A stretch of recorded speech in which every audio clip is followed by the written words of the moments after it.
안녕하세요. 비레베 수다쟁이 연구실입니다. 앞서 보여드린 풍경은 이번 겨울 눈이 왔을 때 찍어두었던 영상인데요. 마치 필터를 씌워서 촬영된 것 같지만 어떤 보정 작업도 거치지 않은 실사 풍경입니다. 온 세상이 붉게 물든 노을이 지는 저녁에 때마침 눈보라가 치면서 저렇게 보인 건데요. 자연이 만든 필터 효과인 셈이죠. 영상에서는 마젠타 색으로 보이지만 실제로는 오히려 버밀리언과 카민의 중간쯤으로 보이는 색이었는데요. 15분 남짓 볼 수 있었던 그 환상적인 색을 여러분께 직접 못 보여드려서 그 점이 참 아쉽습니다. 이렇게 아름다운 색을 볼 적마다 어떻게 물감의 발색으로 구현할 수 있을까 하는 생각을 하곤 하는데요. 조색 공부가 그런 의미에서 필요한 것이겠죠. 눈이 오는 것을 좋아하지 않게 되면 어른이 된 거라는 말이 있잖아요. 사실 저도 요즘은 눈이 오면 신이 나기보다는 가장 먼저 드는 생각이 아이고 운전하기 힘들겠네, 길이 엄청 막히겠구만 이었거든요.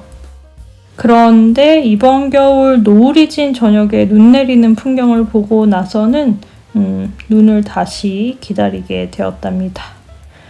서론이 너무 길었나요? 오늘은 오페라 로즈의 마지막 시리즈 알료 PV32 벤지미다졸론 바이올렛과 알료 PY15 벤지미다졸론 옐로우 1호의 조색 이야기를 해보도록 하겠습니다. 그러고 보니 영상으로 보여드리는 최초의 벤지미다졸론 계열의 조합이네요. 보통 진하고 밀도 있게 발색되는 벤지미다졸론 결의 색의 조색은 또 어떨지 궁금하지 않으신가요?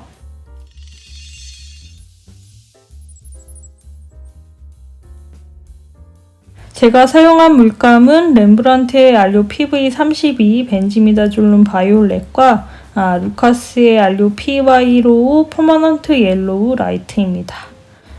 렘브란트의 벤지미다졸론 바이올렛은 내광성이 좋고 투명도는 투명한 편이라고 하네요. 이번 조색 시리즈를 진행하면서 나름대로는 재미있는 발견이라고 생각되는 조합이 이 알료 PY15 퍼머넌트 옐로우 라이트와 조색했을 때 볼 수 있었던 발색이었는데요. 지난번 로도나이트와 알료 PY15 퍼머넌트 옐로우 라이트가 만들어내는 색들이 키나크리돈 계열의 발색 같았다면 이번 PV32 벤지미다졸론 바이올렛과의 조색으로 만들어지는 색들은 페릴린 계열의 알료가 보여주는 발색과 비슷하게 보입니다. 페릴린 계열 알료의 전체적인 색감의 느낌은 알료 자체가 굉장히 투명한 성격이 있음에도 발색이 좀 무게감이 느껴진다고 해야 할까요? 채도가 살짝 낮고 약간은 둔한 느낌의 발색이라 개인적으로 저는 수채물감 중에서는 가장 고전 미술에 사용된 유화물감 같은 발색을 보여주는 알료가 페릴린 결이라고 생각을 하거든요. 살짝 페릴린 결의 알료와 조색된 색을 비교해 볼까요? 이 색은 알료 PV29 페릴린 바이올렛이라는 이름의 알료로 만들어진 윈저 앤 뉴턴의 페릴린 바이올렛이라는 색인데요. 어떤가요? 어떤 수채물감의 경우는 이렇게 메스톤으로 채색이 되었다 하더라도 알료가 투명한 성격이면 그 투명도가 어느 정도는 드러나는 경우가 있는데요. 이 윈저 앤 뉴턴의 페릴린 바이올렛은 투명한 알료임에도 색감이 묵직하니 뭔가 가죽이나 벨벳과 같은 투명도와는 거리가 먼 재질감이 느껴집니다. 앞으로 보여드릴 다른 종류의 페릴린 계열 색도 그런 면이 보이니까요. 그 점도 참고해서 보시기 바랍니다. 이 PV29 페릴린 바이올렛의 경우는 알료 PV15:3과 PV32가 2:8이나 1:9의 비율로 조색된 색과 거의 비슷하게 보이고요. 이 색은 알료 PR149 페릴린 스칼렛이라는 이름의 알료로 만들어진 렘브란트의 페릴린 레드인데요. 알료 PY155와 PV32가 7:3이나 6:4로 조색된 사이 어딘가에 있는 색처럼 보입니다. 다만 PV32가 보라색이 보이는 색이고 PR149는 오렌지색이 많이 보이는 색이라 온도 차이가 좀 보이기는 합니다. 이 색은 PR178 페릴린 레드라는 이름의 안료로 만든 렘브란트의 페릴린 레드 딥인데요.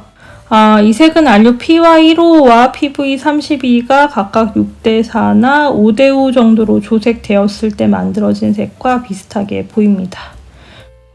이 색도 안료 PR149 페릴린 스칼렛만큼은 아니지만 오렌지색이 많이 보이는 레드라 PV32와 조색된 색과 비교를 했을 때 온도 차이가 보이기는 하네요.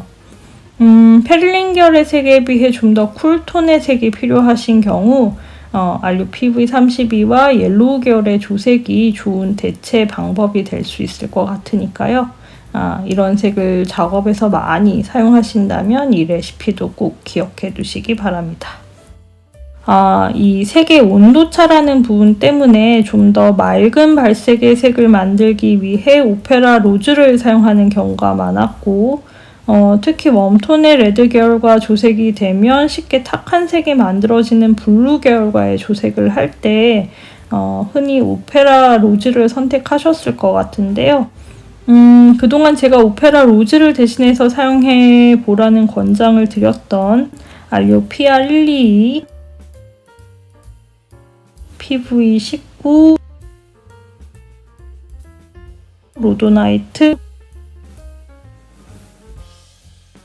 그리고 PV32와 안료 PV15:3이 조색된 5장의 카드를 비교해보면 어떤가요?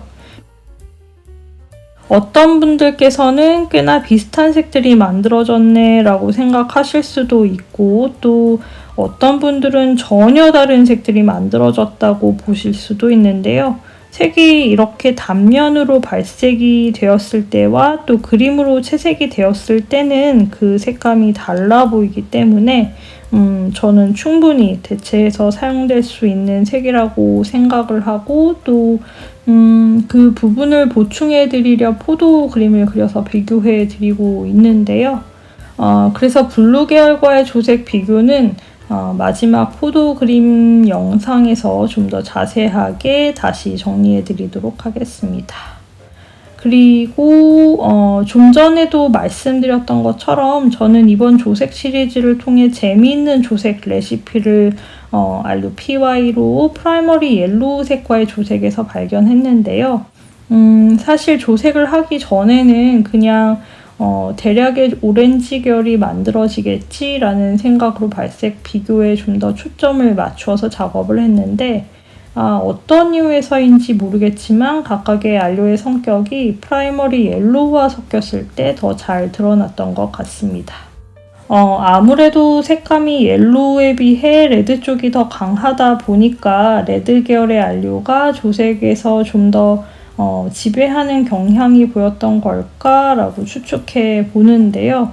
그런데 사실 안료 PY15가 안료 PV32가 채색된 위에 덧칠을 하면 PV32를 가릴 정도로 발색이 밀도 있게 되는 옐로우임에도 레드 계열의 안료에 의해 지배가 되었다면 다른 더 연한 발색의 옐로우 계열의 경우 조색을 해보면 이 부분을 확인해 볼 수 있을 것 같기는 한데요. 그래서 이 부분도 옐로우와 레드 계열의 안료로 조색을 할 때 좀 더 검토해 봐야 할 것 같습니다. 색이 갖는 미스테리한 세계는 이다시도 무궁무진하지요. 여하간에 오페라 로즈를 대신해서 사용하는 색으로 좀 더 무난한 선택을 하신다면 안료 PR122 퀴나크리돈 마젠타나 안료 PV19 퀴나크리돈 로즈가 적당할 것 같고요. 조금은 독특한 발색을 원하신다면 로도나이트나 PV32 벤지미다졸론 바이올렛을 권장해 드립니다. 지금까지 조색 카드에 사용한 색을 조금 연한 버전에서 진한 버전으로 정리해 보고 싶어서 이런 식으로 발색을 해 보았는데요. 무슨 립스틱 테스터 같지 않나요? 오페라 로즈의 여리여리한 버전인 로드나이트, 가장 비슷하면서도 조금 더 쿨톤인 PR12 키나크리돈 마젠타, 그리고 그 반대편의 웜톤인 PV19 키나크리돈 로즈, 마지막으로 오페라 로즈 DB라는 이름을 사용해도 될 것 같은 PV32 벤지미다졸론 바이올렛. 막상 이렇게 정리를 하고 보니 다만 대체색의 개념이 아니라 이런 간단한 핑크색 팔레트를 만들어서 용도에 맞게 사용해도 괜찮을 것 같다는 생각이 들었는데요. 꽃그림이나 인물화를 많이 그리시는 분이라면 참고해 보시기 바랍니다. 이렇게 오페라 로즈 조색 시리즈는 오늘로 마치려고 하는데요. 저에게는 나름대로 소중한 것을 많이 발견하는 계기가 된 재미있는 시리즈였는데 여러분은 어떠셨는지 모르겠네요. 모쪼록 여러분께도 꼭 도움이 되는 시간이었으면 좋겠습니다. 어쨌든 시리즈를 진행하는 동안에 다양한 피드백으로 조색 시리즈를 좀 더 풍성하게 해주신 분들께 진심으로 감사드립니다. 오늘의 영상은 여기서 마치고요. 제 영상이 도움이 되었다면 좋아요와 구독하기 부탁드립니다. 저는 또 새로운 색 이야기로 다음 영상에서 뵙도록 할게요. 영상 봐주셔서 진심으로 감사합니다. 안녕히 계세요. 마지막으로 덧칠하고 착색 확인도 하고 착색이 약간 남습니다.